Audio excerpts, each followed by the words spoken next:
সাথে অনেক অনেক ভালোবাসা ও বড়দের প্রণাম জানিয়ে আজকের ব্লগটা শুরু করছি। বেলা 9:45 গুড মর্নিং চাইলাম, কি করবো বলো, রাত্রে একদম ঘুম হচ্ছে না, যা গরম পড়েছে থাকাই যাচ্ছে না। ভোরের দিকে একটু ঘুম হচ্ছে, তাই ঘুম থেকে উঠতে দেরি হচ্ছে, আর বাড়ির কাজ করতেও দেরি হচ্ছে, ব্লগটা শুরু করতেও দেরি হলো। সোনাইকে পড়াতে এসেছে আর আমি এখন একটু বললাম চা খেয়ে একটু বসেছিলাম, যাই পাশের বাড়িতে কাকিমা বাড়িতে কত ফুল আছে এখনো না গেলে না সেই ফুলগুলো আর পাবো না, আর আমার ঘরেতে একটাও ফুল নেই। আর এইটা হচ্ছে আমার বাড়ির পাশের বাড়ি, যে বাড়ি থেকে আমি ফুল তুলি। এই দেখো অল্প কটা ফুল আছে আর ওইদিকে কটা জবা আছে, ওই দুটো জবা পেলেই হয়ে যাবে। যাই গো ফুলগুলো তুলে আনি। এই দেখো কতগুলো ফুল পেয়েছি, বলতে পারি কপালটা আজকে ভালোই আছে, বেলা হয়েছে তা অনেকগুলোই পেলাম।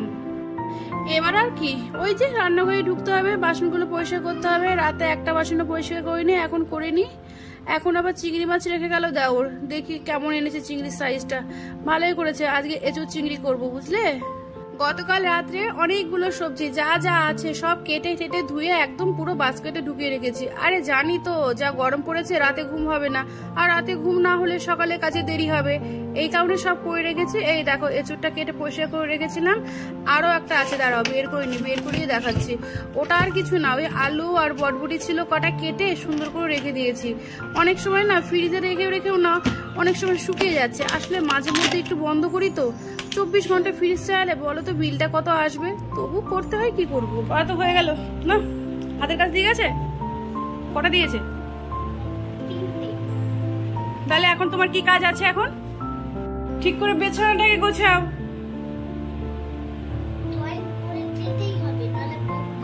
অবশ্যই, আমার মনে হয় ড্রয়িং পরীক্ষা নেবে সামনে, জুন জুলাই মাসে মনে হয় পরীক্ষা হবে। তাই যা বইগুলো গুছিয়ে না বাবা। আচ্ছা কিরে কতদূর? আর কটা আছে?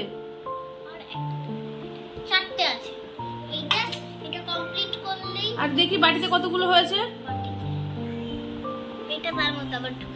অনেকটাই হবে বল রস। আর কতক্ষণ রাখবে রে? আর ওই তো 10 মিনিট আর 5 মিনিট লেগে যাবে। আচ্ছা ঠিক আছে, তাহলে পরে আমি কোটা খেয়ে নি। হ্যাঁ খিদে পেয়েছে আমার জন্য, আমার খিদে পেয়েছে। ঠিক আছে, ওনাকে তো বেদানা ছাড়াতে বসিয়ে দিয়েছি, অনেকটা ছাড়িয়েও ফেলেছে, আর আমি এখন কটা ভাত নিয়ে বসবো গো, খুব খিদে পেয়েছে। সকাল থেকে কিছুই খাওয়াই না, ওই 1 কাপ চা বিস্কুটও খাইনি। আমার এখন কিছুই রান্না হয় না, শুধু সিদ্ধ ভাতটাই হলো। আর এইদিকে দেখো পেঁয়াজি করেছি, কাঁচা লঙ্কা নিলাম, একটু লবণ নিলাম, এদিকে খেয়ে নেবো। সোনাইও খাবে একটু, সকালে খেয়েছে ও, তাও খিদে পেয়েছে খাবে। আর এইদিকে আবার পিঙ্কি এই মাত্র মাছের ঝোল করেছে, মাছের ঝোল দিয়ে গেল, রুই মাছের ঝোল আলু উচ্ছে দিয়ে করেছে। এবার একটু খেয়ে নি বুঝলে, পেট ঠান্ডা থাকলে জগৎ ঠান্ডা থাকবে। তারপর আবার মেয়েটাকে একটু খাওয়াতে হবে, আমি আগে খেয়ে নি তারপর ওকে দেবো।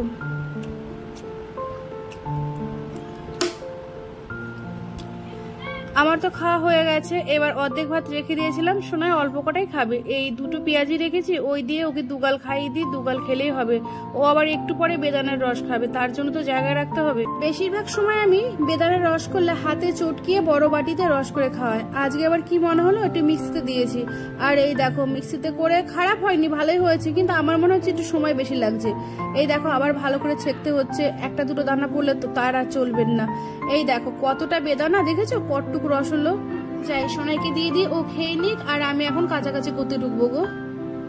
তুই একদিন ভাবি বুঝলে ডেলি ব্লগ করি, একটু কাছাকাছি করে শুট করে সেটাও অ্যাড করি, নাহলে কি বলবে তোমরাই, কি জামা কাপড় কাচো না নাকি? এই তো কাচি গো। আর দেখো কাচতে কাচতে আগে মাথায় জল দিয়ে নিলাম, ওই আমার না সত্যি খুব গরম লাগে, হাঁপিয়ে উঠি, একটু মাথায় জল দিয়ে তারপর কাছাকাছি করি। কাছাকাছি হলে বাঁচি বাবা, শেষ নেই বুঝলে, একটা না একটা নোংরা হয়েই থাকে। আর এখন গরমের দিন না, এখন বেশি কর্তার ডেলি প্যাসেঞ্জারি করে। আজকে আমার ক্যামেরা ধরার লোক আছে বুঝলে, ওই যে আমার কন্যাটা উনি ধরেছে, তাই তো কি সুন্দর করে ভিডিওটা শুট করেছে, ভালো করেছে গো। আমার না ভালো লাগে না, মানে ক্যামেরা ঠিকঠাক করে না ধরলে, শুটটা ঠিক না হলে ভিডিওটা দেখতেও ভালো লাগে না। এই আমার জামা কাপড় কাচা তো হয়ে গেছে দেখতেই পারলে, এবার মেলে দিই। আর যা রোদ পাপড়ের মতো শুকাবে। আজকে গতকাল থেকে বিশাল গরম, একটু ছাদে গেছিলাম বুঝতে পেরেছি কত ধানে কত চাল। আরে ঘরেও থাকা যায় না আমাদের, তবু রোদের মধ্যে তো বেশি কষ্ট না। এসে এই দেখো আগে ফ্যানটা চালিয়েছি, এখন 12:32 মতো বাজে, 12:32 বেজে গেছে।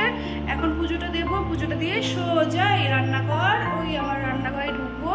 রান্না করতে অসুবিধা নেই, অর্ধেক কাজই করে রেখেছি, তাড়াতাড়ি হয়ে যাবে। আর এই দেখো এত গরম লেগেছে, কানের গলার সব খুলে ফেলেছি। কি করবো, আমার খুব গরম লাগে। দোতলার ওপরে না ছাদে এক কোনায় ঠাকুর ঘর করবো, ওখানে তুলসী মন্দিরও করব। এই কারণে প্লাট তুলে রেখেও দিয়েছি, তাই আমার ঠাকুর ঘর নেই এখন। যেটা দেখছো ওটা ওই ডাইনিং এ একটু জায়গা ছিল, ওখানে ঠাকুর বসিয়ে পুজো করছি। আর আগে ঘটে একটু ফুল দিয়ে জলটা সরিয়ে রাখি। আমার কি হয় বলতো, পুরো ফুলটা প্রতিদিনই করে পুজোর সময় সব দিয়ে দিই, আর যখন তুলসী তলায় ফুল জল দেবো তখন থেকে মা আজকেও তো ফুল শেষ। নমো নমো করে ঠাকুরকে একটু মিষ্টি জল দেওয়া হয়ে গেল। আর কি করবো, আর কি বলবো বলো, যা সামর্থ্য তাই তো করব। হয়ে গেছে আমার মিষ্টি জল দেয়া। এবার যাই ছাদের দিকে। আর দেখছো সিঁড়িগুলো এখনো প্লাস্টার হয়নি, এইগুলো তো সব পাথর বসাবো, সেই জন্য ফেলে রেখেছি একদম ওপর থেকে নিচ পর্যন্ত। আর এই যে এবার চলে আসলাম আমার তুলসীতলা। এখন আপাতত এটাই আমার তুলসীতলা।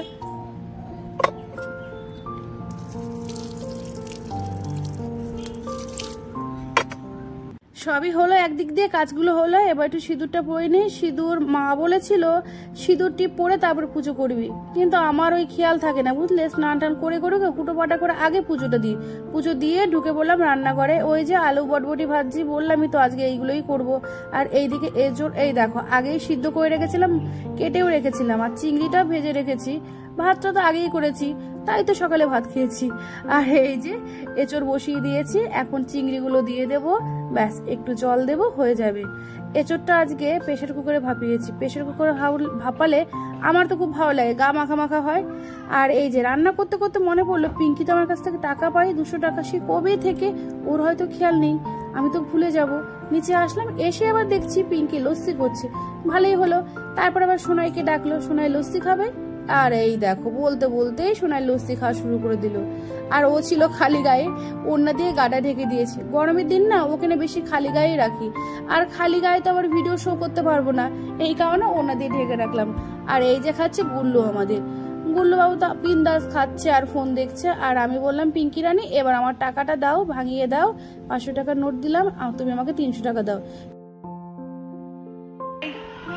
বই খাতাগুলো নিয়ে আসো, পড়িয়ে দেবার। পড়াটা করে না, বিকেলে না এক জায়গায় বেরোনোর ইচ্ছা আছে। ঠিক আছে, কোথায় মেলা? দেখি, যদি যা গরম পড়েছে না, দেখি পাপা আসুক কি বলে। যদি হয় তাহলে একটু বিকেলের দিকে যাব। স্কুলের হাতের কাজগুলো সব করে নাও। আসো আসো আসো। কটা দিয়েছে? আসো পড়িয়ে দিই। আর সেই সাথে দাদারটা করে নাও, তাহলে সকালের চাপ থাকবে না। তারপরে পাপা আসুক, একসাথে খাওয়া দাওয়া করবো, ঠিক আছে? এখন না দুপুর 2:30 মতো বাজে। সোনার পাপা এখনো আসেনি, ওর খিদে পেয়েছে, ওকে ভাত দিয়ে দিয়েছি। আর ওকে দিয়েছে ওই চিংড়ির একটু চিংড়ি দিয়েছে, আলু দিয়ে দিয়েছে। আর পিঙ্কি মাছের ঝোল দিয়েছিল, তা দিয়ে দিলাম। কিন্তু আমার মেয়েও তেমন একটা খায় না, যেইটুক খায় সেইটুক দেবো। আর বলতে বলতে আমার কর্তা মশাই বাড়িতে চলে আসলো, আমিও শান্তি পেলাম, উনিও শান্তি পেল। এখন যাই, ওকে আগে মেয়েটা গ্লুকন্ডি জল গুলিয়ে ফ্রিজে রেখে দিয়েছিল, সেই জলটা দিই। ওই দিতে চেয়েছিল কিন্তু ও খেতে বসেছে, ওর পাপাইকে দিতে পারলো না, আমিই দিই। একটু ঠান্ডা খাক, একটু জল টাল খেয়ে গাটা একটু ফ্যানের তলে শুকিয়ে তারপরে স্নান করতে দেবো। না হলে কি বলতো, ওর না খুব ঠান্ডার দাঁত, ওই ঘেমেই ওর ঠান্ডা লেগে যাবে আর রাত ভরে কষ্ট করবে। শীতের দিনে তো শ্বাস নিতেই পারে না, কিভাবে যে ও চলে ওই জানে। ওকে জলটা দিয়ে আমি একটু বেলকনির দিকে আসলাম। তো সকাল থেকে দুপুর পর্যন্ত কিভাবে কাটালাম এখনো জানি না, রাত বাকি আছে। রাতটা আবার কি করে কাটবে, যা গরম, তাতে আবার রাত কাটানো সত্যি খুব কষ্টকর। তাহলে তোমাদের দাদা তো চলে এসছে, এখন খাওয়া দাওয়া করবো, আর ব্লগটাও আর কন্টিনিউ করছি না। তাহলে তোমরা সকালে ভালো থেকো, সুস্থ থেকো। আর যারা অসংখ্য ধন্যবাদ, যারা আমার ভিডিও প্রতিদিন ফলো করছো আর কমেন্ট করছো, তাদের অনেক গল্পটাই হলো। আগামী দিন আরো গল্প হবে, আর আগামী দিন ব্লগটা একটু অন্যরকম পোস্ট করার চেষ্টা করবো। প্রতিদিন তো রান্না খাওয়া দেখছোই, দেখি কালকে একটু অন্য রকমের ব্লগ পোস্ট করতে পারি নাকি। আর সেটা দেখার জন্য ফলো করতে হবে আমাকে, আর আমার সঙ্গে চলতে হবে। তাহলে টাটা, বাই বাই, এখনকার মতো এখানেই শেষ করছি। ভালো থেকো, সুস্থ থেকো।